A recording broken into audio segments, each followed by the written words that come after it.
Welcome to miracle morning. ஒவ்வொரு மார்னிங்கையும் மிராக்கிளா மாத்தலாம் வாங்க.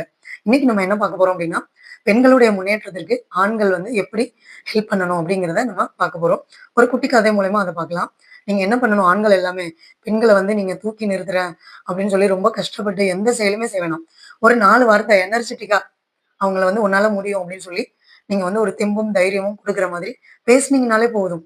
அவங்க என்ன பண்ணுவாங்க, நிறைய சாதனைகளை படைச்சு உங்களுக்கு பெயரையும் புகழையும் நிறைய சம்பாரிச்சு கொடுப்பாங்க. அப்படிதான் நம்மளுடைய சிவசக்தி இருக்காங்க இல்லையா?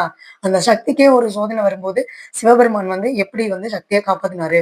எப்படி தூக்கி நிறுத்தினாரு? அப்படிங்கிறத ஒரு குட்டி கதை மூலியமா பார்க்குறோம். அதே மாதிரி நீங்களும் உங்க வீட்ல உள்ள பெண்களுக்கு எந்த மாதிரியெல்லாம் சப்போர்ட் பண்ண முடியும்?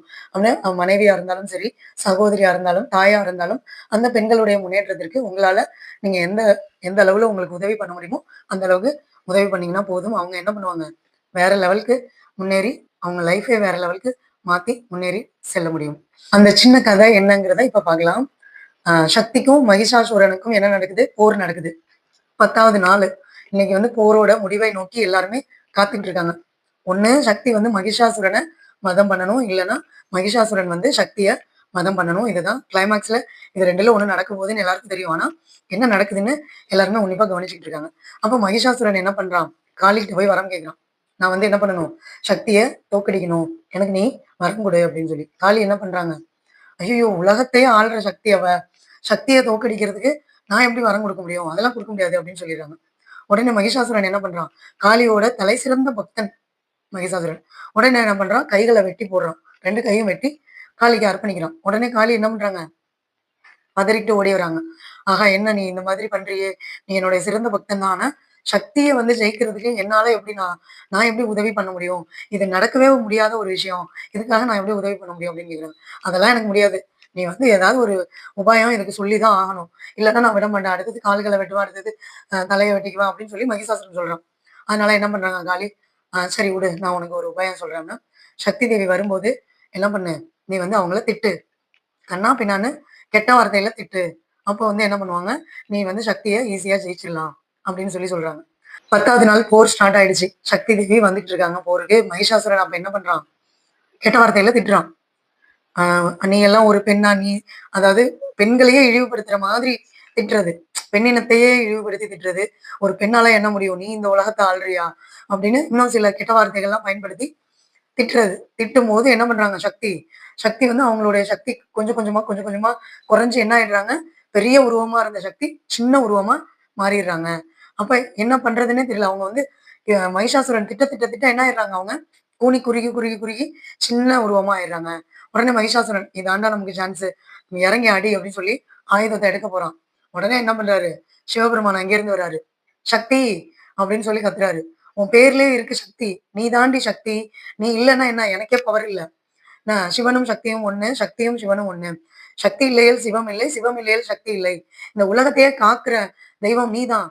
நீதான் இந்த உலகத்துக்கே பெரிய ஒரு சக்திய குடுக்குறவ. அப்படின்னு சொல்லி ஒரு 4, 5 வார்த்தைய வந்து சக்திய வந்து புகழ்ந்து பேசுறாங்க. சிவபெருமான் வந்து புகழ்ந்து பேசுறாரு. நீ இல்லன்னா இந்த உலகமே இயங்க முடியாது. நீ இல்லன்னா நானும் இயங்க முடியாது. அப்படி ஒரு பவர் உன்கிட்ட தான் இருக்கு. நீ வந்து இப்படி கூனி குறுகலாமா?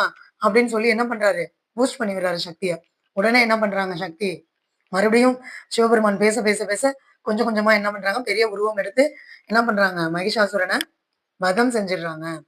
அப்ப மகிஷாசுரன வதம் செஞ்சுட்டு ஜெயிச்சு என்ன பண்றாங்க? நம்ம அந்த வதம் செஞ்சு மறுநாள் தான் நம்ம என்ன பண்றோம்? விஜயதசமியா கொண்டாடிட்டு இருக்கோம். இப்படி நம்ம பெண்கள வந்து முன்னேற விடாம செய்யறதுக்கு என்ன வழிங்கிறதையும் ஆண்கள் பண்ணலாம். இல்ல பெண்கள வந்து முன்னேறதுக்கான வழி என்னங்கிறதையும் ஆண்கள் பண்ணலாம். வீட்ல இருக்கக்கூடிய ஆண்கள் தான் அந்த பெண்கள வந்து முன்னேற்ற பாதையில கொண்டு போறதுக்கும், அதல பாதாளத்துல தள்றதுக்கும் என்ன பண்றாங்க? உதவி பண்றாங்க. அந்த பெண்கள முன்னேற விடாம தடுக்கிற ஆண்கள்லாம் என்ன? மகிஷாசூரனாகவும், அந்த பெண்கள முன்னேத்தி விடுறாங்க இல்லையா? முன்னேற்ற பாதைக்கு அழைத்து செல்றாங்க இல்லையா? அந்த ஆண்கள்லாம் என்ன? சிவபெருமானாகவும் அந்த பெண்களால் என்ன பண்ணுவாங்க? கருதப்படுவாங்க. அவங்களோட முன்னேற்றத்த நீங்க தடுத்தீங்கன்னா, அவங்க பார்வையில நீங்க என்னவா தெரிவீங்க? மகிஷாசுரனா தெரிவீங்க. அவங்கள வந்து நீங்க முன்னேற்ற பாதைக்கு தூக்கி செல்றீங்க. அதாவது சிவன் மாரி நல்லா அவங்களுக்கு எனர்ஜெட்டிக்கா பேசி, அவங்களால முடியாட்டினா கூட முடியும்னு சொல்லி தெம்பு குடுத்து, நீங்க அவங்கள முன்னேற்ற பாதையில அழைச்சிட்டு போம்போது, அவங்க என்ன நெனைப்பாங்க அவங்க? உங்கள சிவபெருமானா பார்ப்பாங்க. அப்ப அந்த பெயர், புகழ் அவங்க அடையிற முன்னேற்றம் எல்லாமே என்ன ஆகும்? உங்களுடைய பாதத்துல அவங்க சமர்ப்பிக்க தயாரா இருப்பாங்க. அப்ப நீங்க ஒவ்வொரு பெண்களையும் எப்படி நீங்க நீங்க வந்து ஒவ்வொரு பெண்களுடைய வாழ்க்கையிலயும் நீங்க மகிஷாசூரனா இருக்க போறீங்களா? நீங்க வந்து பரமசிவனா இருக்க போறீங்களா? அது உங்க சகோதரியா இருந்தாலும் சரி, உங்க மனைவியா இருந்தாலும் சரி, உங்க தாயா இருந்தாலும் சரி, இல்ல மற்ற எந்த உறவினரா இருந்தாலும் சரி. அந்த பெண்களுடைய பாதுகாப்பிற்கோ, இல்ல அவங்க முன்னேற்றத்திற்கோ நீங்க வந்து யாரா இருக்க போறீங்க? நீங்க மகிஷாசுரனா? பரமசிவனா? அப்படின்றத நல்ல தெளிவா முடிவெடுத்துட்டு, அவங்களுக்கு நீங்க முன்னேற்ற பாதைக்கு அழைத்து செல்றதுக்கு எல்லா ஆண்களுமே இன்னைக்கு என்ன முடிவெடுப்பீங்க அப்படின்னா, மகிஷாசுரனா இருக்கிறதுக்கு விரும்ப மாட்டீங்க. பரமசிவனா இருக்கிறதுக்கு தான் விரும்புவீங்க. அப்படிங்கிறது என்னுடைய நம்பிக்கை. என்னுடைய நம்பிக்கை நிச்சயம் நடக்கட்டும். இந்த கதையில பார்த்தீங்கன்னா, இன்னொரு விஷயம் நல்லா கவனிச்சீங்கன்னா, ஒரு பெண்ணோட முன்னேற்றத்த அவங்க ஜெயிக்கிறத தடுக்கிறது யாரு அப்படின்னு பார்த்தீங்கன்னா, இன்னொரு பெண்ணாகத்தான் இருக்காங்க. நம்மளுடைய டே டு டே லைஃப்லயும் ஒரு பெண்ணோட முன்னேற்றத்த வந்து தடுக்கிறதும், அதுக்கு தடைக்கற்களா இருக்கிறதும் இன்னொரு பெண்ணா தான் இருக்காங்க.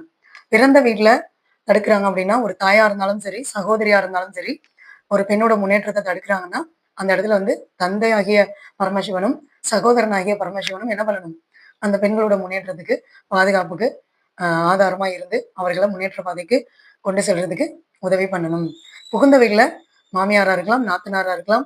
அவங்களுடைய தடைக்கற்கள் யார் தடை போட்டாலும் என்ன செய்யணும்? கணவனாகிய பரமசிவன் என்ன பண்ணணும்? அந்த பெண்கள முன்னேற்ற பாதைக்கு அழைத்து செல்லணும்னு நான் கேட்டுக்கிறேன். ஒவ்வொரு தந்தையும், ஒவ்வொரு சகோதரனும், ஒவ்வொரு கணவன்மார்களும் எப்பொழுதுமே பெண்களுக்கு ஒரு பரமசிவனாக இருந்து பாதுகாப்பு குடுத்து, அவங்கள என்கரேஜ் பண்ணி, எப்பயுமே அவங்கள முன்னேற்ற பாதைக்கு அழைத்து செல்லணும்னு நான் ரொம்ப தாழ்மையோட கேட்டுக்கிறேன். இந்த வீடியோ உங்களுக்கு யூஸ்ஃபுல்லா இருந்துச்சுன்னா, நம்ம சேனல மிராக்கிள் மார்னிங் சேனல மறக்காம சப்ஸ்கிரைப் பண்ணிடுங்க, லைக் பண்ணுங்க, ஷேர் பண்ணுங்க, மறக்காம கமெண்ட் பண்ணுங்க. நன்றி, வணக்கம்.